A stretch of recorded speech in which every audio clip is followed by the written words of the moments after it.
Welcome to the Miami-Dade College Journalism Speaker Series. I'm your host, Manolo Barco. Joining us today is a photographer with 30 years of photography experience. He has chronicled the war in Afghanistan, shot photos in the aftermath of Haiti, and in 2011, while assignment in Libya was taken hostage. Ladies and gentlemen, please welcome Mr. Joe Raedle.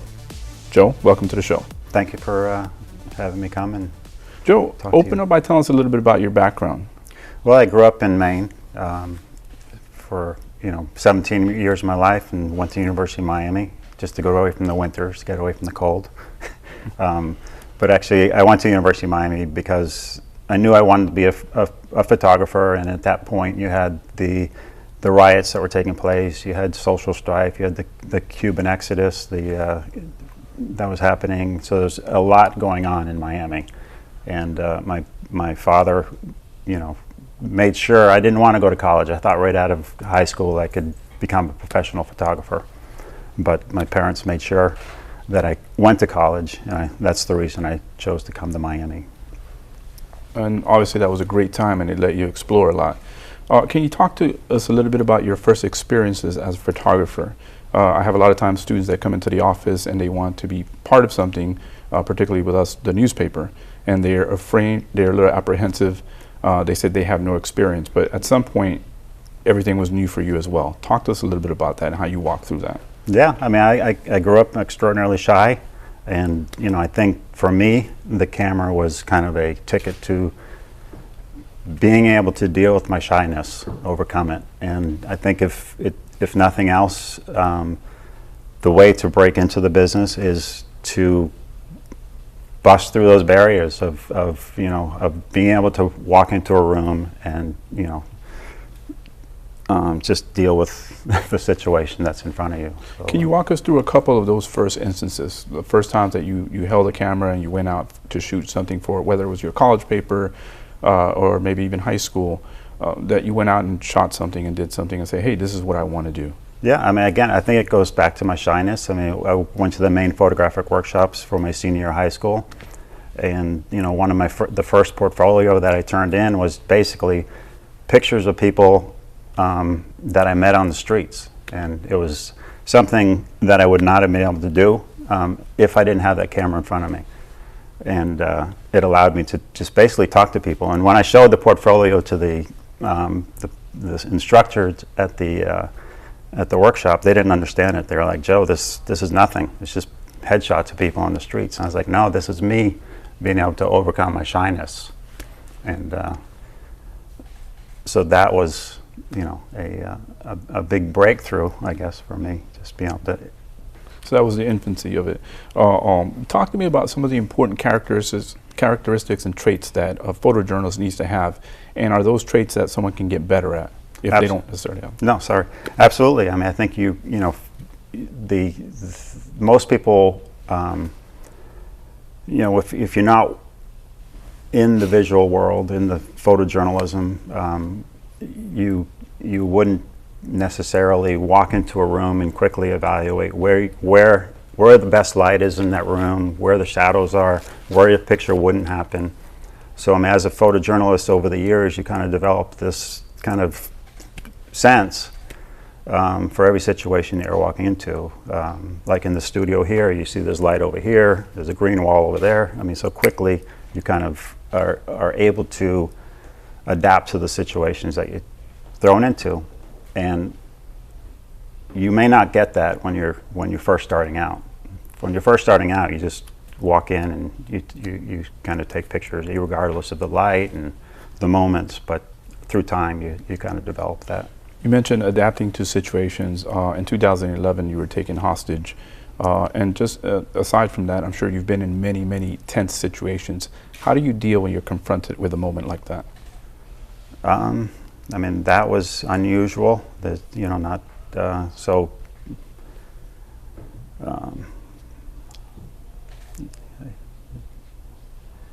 mean, I'm not sure how you deal with it other than you're basically on autopilot to a certain degree when you're have no control over of your own future. But And having a family, and you're married to Nancy San Martin, the managing editor of El Nuevo Herald. How tough is that? You've been to Afghanistan, you've been to Cuba, your situation in Libya, and I'm sure, like I said, you've been in many other situations that have been very tense. How do you deal with that? Having a family and being away for long periods of time. There are times where you're away for months or weeks or just even days. How do you deal with that? Yeah, I mean, I think because Nancy's in the business, she is able to relate to what I do for a living, and on the other side, I've been at home and she's been traveling. So we kind of understand each other. It's not something that everybody would understand, but because we're in the business, we both kind of understand what it means to be a photojournalist or a journalist devoted to our craft, because it is. You're at a moment's notice, you can be taken anywhere, and if you don't have a support. Can you share with us some funny moments that you guys have had at home, dealing with things that are happening in the news? And both of you guys, like I said, work for El Nuevo and you for Getty. So talk to us a little bit about some of those moments that you guys have shared. And it's cool that you're able to go and bounce ideas off of someone and say, hey, I'm doing this tomorrow. What do you think? Yeah, I mean, we don't necessarily, we aren't competitive in that sense, because I work for Getty Images, which is a photo service, and she's working for the Miami Herald, and they do receive our imagery, so there's not a real, we don't necessarily have to hide what we're doing from each other. So we're able to kind of bounce story ideas off each other, and and ask each other for guidance and stories that we might be working on. But we don't really have to hide, stories from each other. Has there ever been a moment where you've pitched something to her and then you see it the next moment, you see it in print, whether it's El Nuevo or the Herald, or when she was working at the Sentinel before? Or Not really. Dallas Morning News? I mean, at the Sentinel and Dallas Morning News, we collaborated on stories all the time. So we would pitch stories to each other and then pitch it to our editors, and often we'd have the just great adventure together, because we were working together. We're going to take a momentary break and we'll return.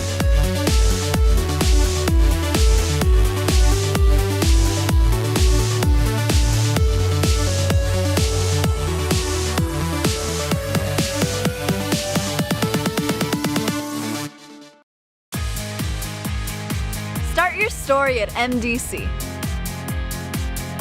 Be analytical. Be imaginative. Be a rising star. Be bold. Be connected. Be the solution. Be ready. What's your story? Be the best. Be you. Be MDC.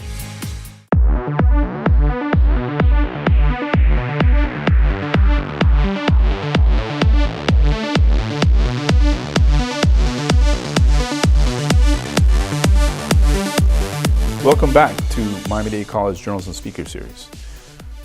We have Joe Raedle here from Getty Images. Joe, I wanted to talk to you a little about pivotal moments in your career. We talked earlier a little bit about a story that I read once in the Dallas Morning News. It was about two photographers that shot a photo of Lee Harvey Oswald as he was shot. As you guys know, Lee Harvey Oswald was assassinated President Kennedy. And as he was being taken from the police department, Jack Ruby shot him, and two photographers, many photographers took photos of that incident, very unexpected.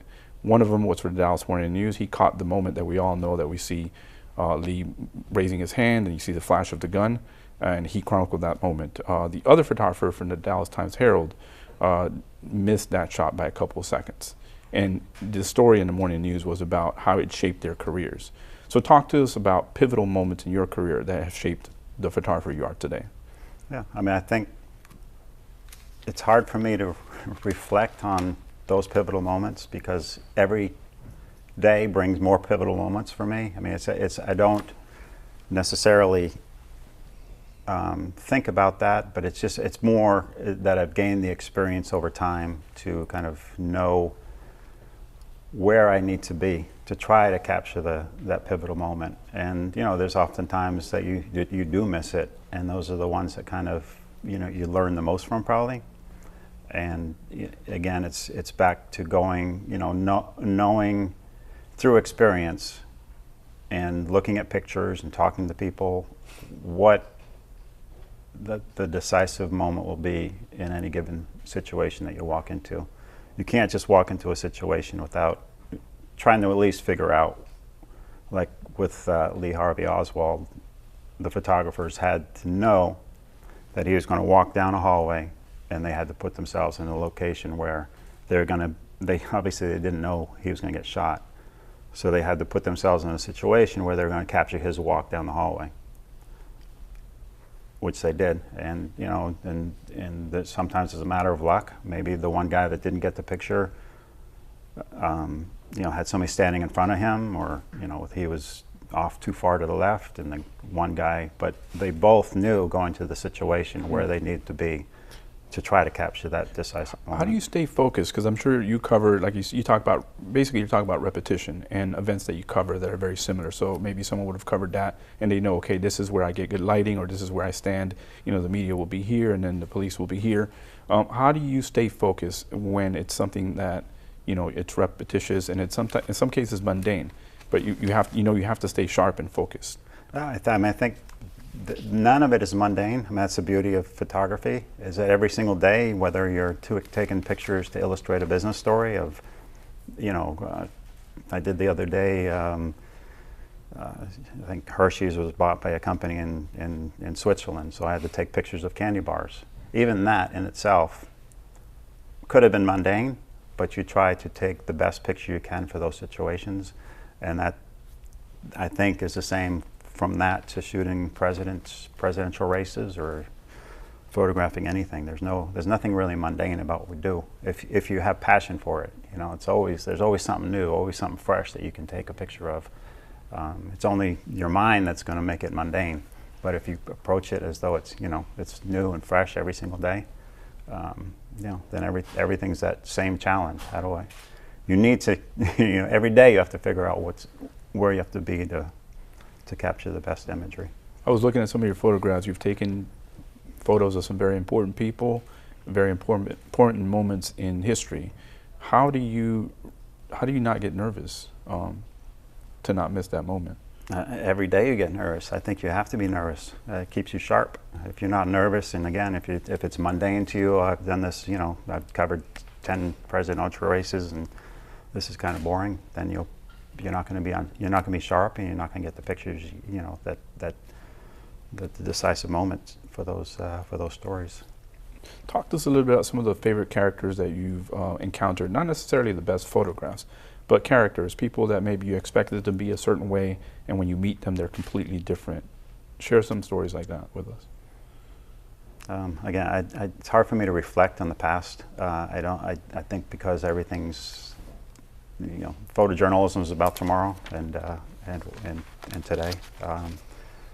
But everybody is kind of a unique individual, and as photographers, you're kind of passive. You're in the background. You're not necessarily engaging with people and getting into their heads per se. So, but with the campaigns, you're on the road with these candidates for a year and a half, and they all have mannerisms that you learn from, and that's, I think, when I'm studying these people, I'm not learning something about them as a character. It's more about I'm learning something about them in the way they move. I need to know where they're going to be so I can get the best pictures I can get. So like a photographer like Damon Winter, I think he's at the New York Times still, right? He won a Pulitzer Prize for photographs that he took of President Obama before he became the president of the United States, correct? Yeah. How do you your interaction with other photographers? How much do you learn from other photographers that either work with you, or do you have friends that you've made? You've been everywhere. You've been based in D.C. You've been based here in Miami, in El Paso, and you've traveled all around the world. Talk to those connections you make with other photographers to get better, and use them, challenge yourself to get better. No, it's another beautiful part of the business that I'm in. There's a lot of camaraderie and there's a lot of competition, especially now with the internet. It used to be when it had a newspaper, you'd have to wait a day or two until you saw that you were beat. Now it's immediate, and you know, that's kind of a fun part of it, and the camaraderie within the group of photographers is it's what makes it fun to get out there on the roads for, you know, a month or two at a time. I mean, you're with friends, and Damon and I, we both did the Obama race, and you know, obviously he won the Pulitzer and I didn't, so he did a heck of a job. I'm sure you congratulate him for that. Absolutely. Well, we're going to take another break, and we'll be back after a few minutes.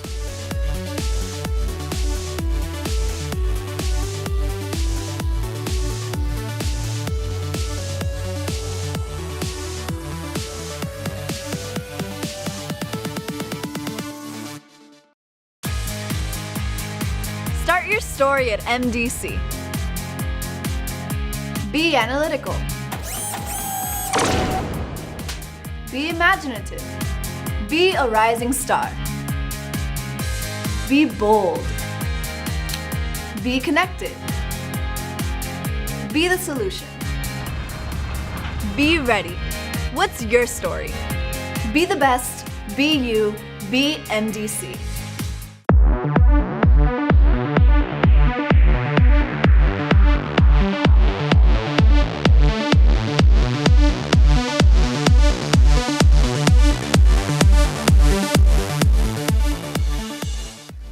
Welcome back to the Miami-Dade College Journalism Speaker Series.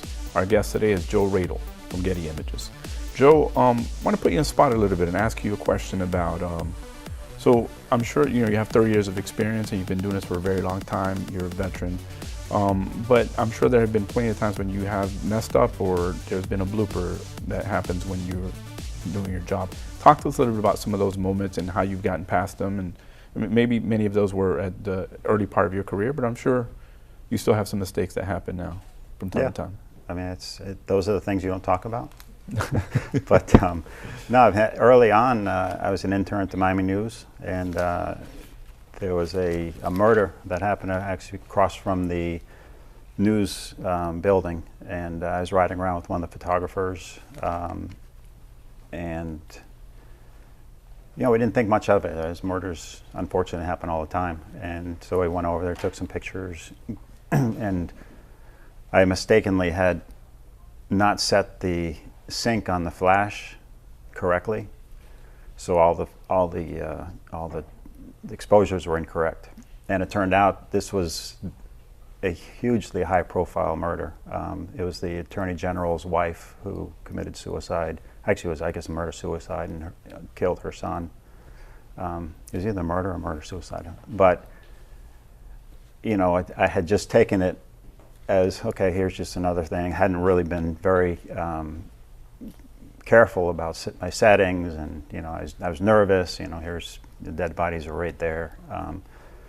So I learned a lot from that. I mean, basically, you know, you can't take any situation that you walk into as just another mundane, you know, it's just another whatever it is. You have to potentially believe that what you're photographing is the biggest story in the world, whether at that moment you realize it or not. If you treat it as though it's not, then what happened to me will unfortunately happen to you. We were able to salvage some of the pictures, you know, but you know, those you do make mistakes, and you know, I'll continue to make mistakes, and if you don't make mistakes, you don't grow. So you know, I think some of your valleys are, you know, what makes the peaks what they are, and you don't learn unless you make mistakes. So I think me making the mistakes I've made over my career, and there are more. Don't remember them right now, but for now, you know, it's just my mistakes are learning experiences. Talk to us. I'm sure there have been assignments that you have refused to do. Can you talk to us a little bit about some of those, or maybe one of those, and why you refused to do it? Actually, I think one of the keys to what has allowed me to have such a wonderful career is that I've never said no.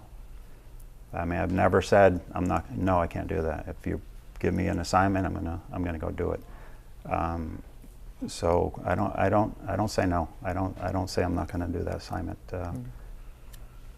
And can you talk to us? What piece of advice would you give to a young photojournalist, or even a journalist, or that wants to be someone that wants to be a reporter, who is starting out right now? What kind of advice would you give them?